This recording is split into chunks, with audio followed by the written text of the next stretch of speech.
بسم اللہ الرحمن الرحیم۔ خدا کی قسم یہی سوچ آج ہماری قوم کی ہے۔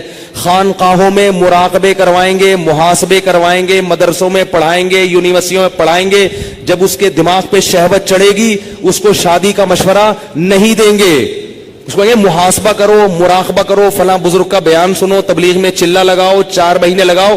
خدا کی قسم لا الہ الا اللہ یہ وہ سوچ ہے جو قوم لوط کی سوچ تھی، یہ مسلمانوں کی سوچ نہیں ہو سکتی۔ حرام شہوت سے بچنے کا راستہ اللہ نے شادی میں رکھا ہے، محاسبوں مراقبوں میں نہیں رکھا۔ نکال دو اس قرآن کو اپنے گھر سے باہر۔ اتنا میں معاشرے کے خلاف اس چیز میں لڑ کے خود تھک گیا ہوں کہ میں کبھی سوچتا ہوں یا تو میں پاگل ہو گیا ہوں یا یہ سارے لوگ پاگل ہو گئے۔ ایک خاتون کا میرے پاس فون آیا، میں بیوہ ہو گئی ہوں، میرے سے اپنی خواہش برداشت نہیں ہو رہی، زنا کا خطرہ ہوتا ہے، تو میں ایک کم درجے کا گناہ کر کے اپنی خواہش کو پوری کر لیتی ہوں۔ میں نے کہا حرام ہے، آپ نکاح کریں۔ مجھ سے کوئی نکاح کے لیے تیار نہیں ہے۔ میں نے کہا آپ اپنے حقوق سے دستبردار ہو کر کسی سے نکاح کر لیں کہ بھئی مجھے صرف اپنی اس حلال خواہش کے لیے کسی مرد سے نکاح کرنا ہے، میں اپنے آپ کو گناہ سے بچانا چاہتی ہوں، میں اپنے حقوق چھوڑنے کے لیے تیار ہوں۔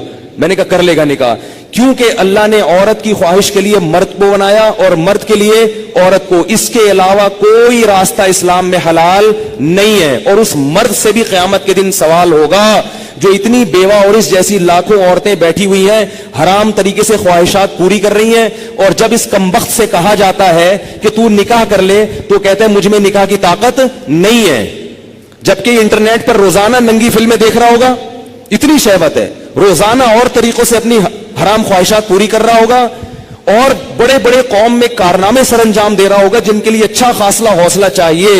لیکن جہاں کسی عورت کو عفت اور پاک دامنی والی زندگی میسر کرنے کی بات آتی ہے، نکاح کی بات آتی ہے، یہ بکری بن کے بیٹھ جاتا ہے، کہتا ہے میرے اندر قوم سے لڑنے کی، رشتہ داروں سے لڑنے کی طاقت نہیں ہے۔ ویسے اس کو بولو نا وہاں جا کے بم رکھ کے آؤ تو رکھ کے آ جائے گا، اس کو بولو نا یہ فتح کر لو مارے کا، یہ کر کے آ جائے گا۔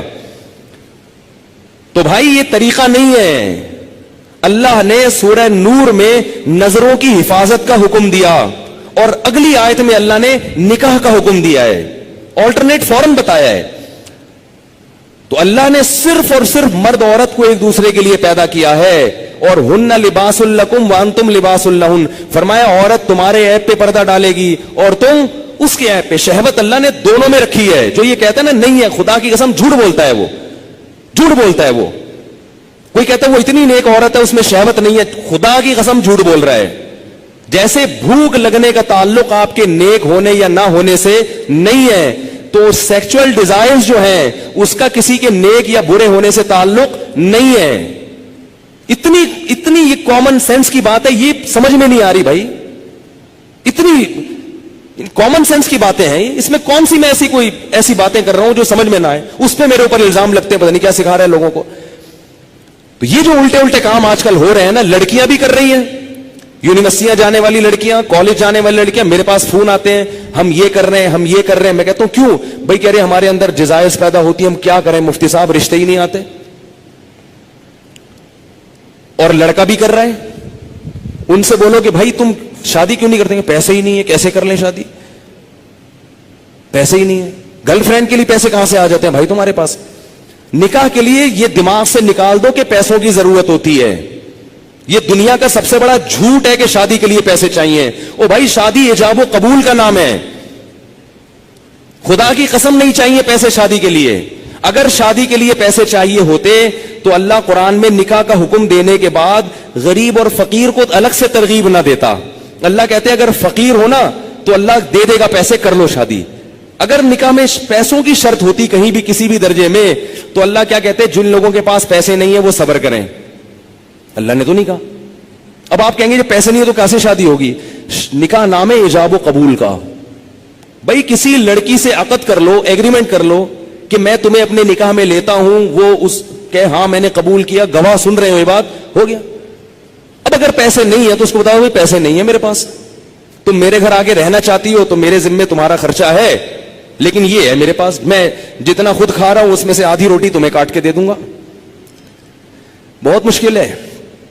کچھ کرنا ہے نا تو کچھ کرنا پڑے گا, ورنہ چلتے رہو پھر اسی راستے پہ جو لوط علیہ السلام کی قوم والا راستہ ہے, ادھر ہی جاؤ. اور اس انجام ہماری قوم کا بھی وہی ہے جو ان کا انجام تھا, جو گوروں کا انجام ہوا ہے نا. گورے کو یہ سمجھانا بڑا مشکل ہے کہ لڑکوں سے بدفعلی غلط کیوں ہے. کیوں مشکل ہے؟ اس لیے کہ وہ نکاح سے دور بھاگ بھاگ کے لڑکوں کے اتنے عادی ہو چکے ہیں کہ اب وہ کہہ رہے ہیں یہ مولوی پاگل ہیں, ان کو پتہ نہیں کیسی باتیں کر رہے ہیں. یہ گند میں جب ایک دفعہ پڑ گئے نا, پھر نکاح کے لیے پیسے ہوں گے تو بھی شادی نہیں کرو گے. یہ گند میں پڑنے سے پہلے کی باتیں ہیں ساری.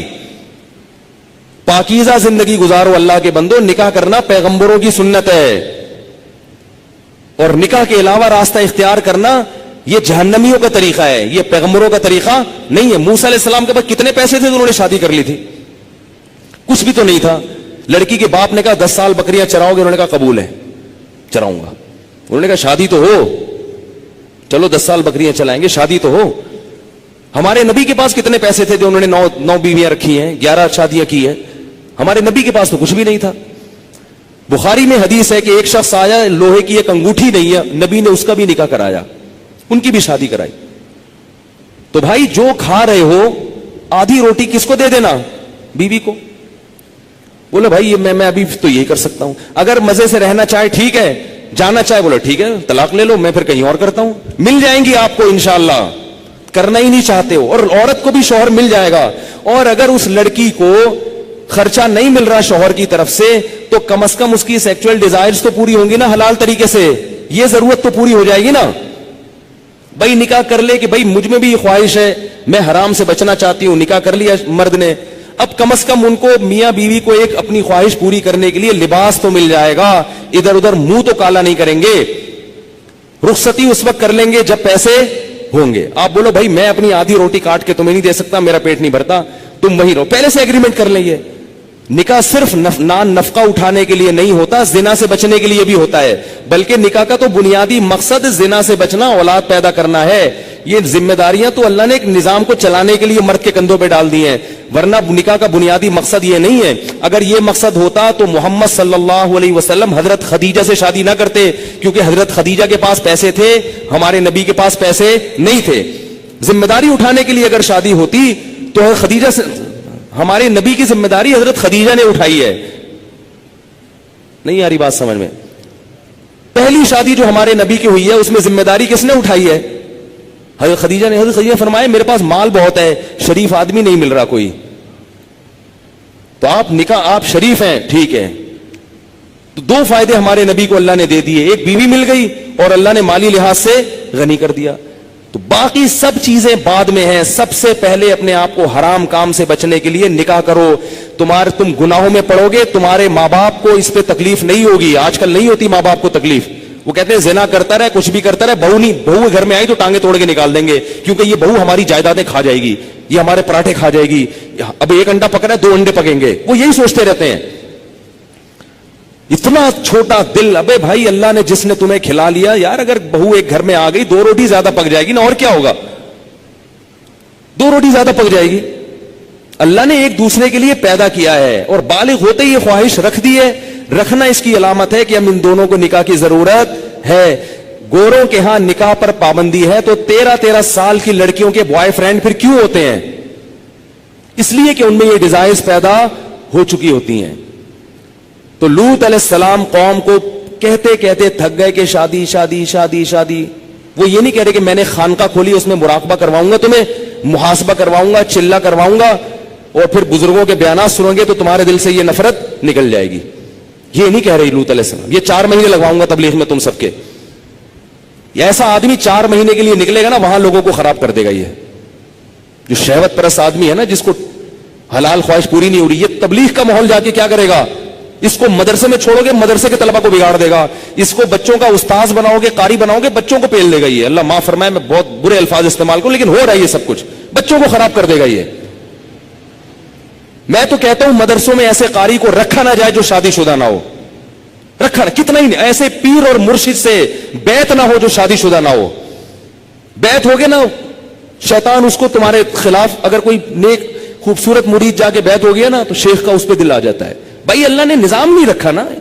ایک چیز, آپ کو بھوک لگ رہی ہو, کھانے کو روٹی نہیں ملے گی, تو جو تھوڑے دن تک برداشت کرو گے پھر کچرے سے گند نکال نکال کے کھانا شروع کر دو گے. کب تک برداشت کرے گا؟ تو جب مرد اور عورت کی خواہش پوری نہیں ہوتی نتیجہ کیا نکلتا ہے؟ وہ گند کی طرف جانا شروع. اور ایک وقت تک تو واپسی کا چانس ہوتا ہے, کچھ وقت کے بعد پھر پیسے آ جائیں گے نا, کروڑوں روپے بھی, پھر بھی واپسی کا چانس. تبھی نکاح کے بعد بھی گندگی میں پڑے رہتے ہیں ایسے لوگ. دیر سے جن کی شادیاں ہوتی ہیں نا, شادی کر کے بھی گناہ نہیں چھوڑتے ہو. تو لوط علیہ السلام نے کیا کہا اپنی قوم کو کہ یہ عورتوں سے نکاح کیوں نہیں کر رہے؟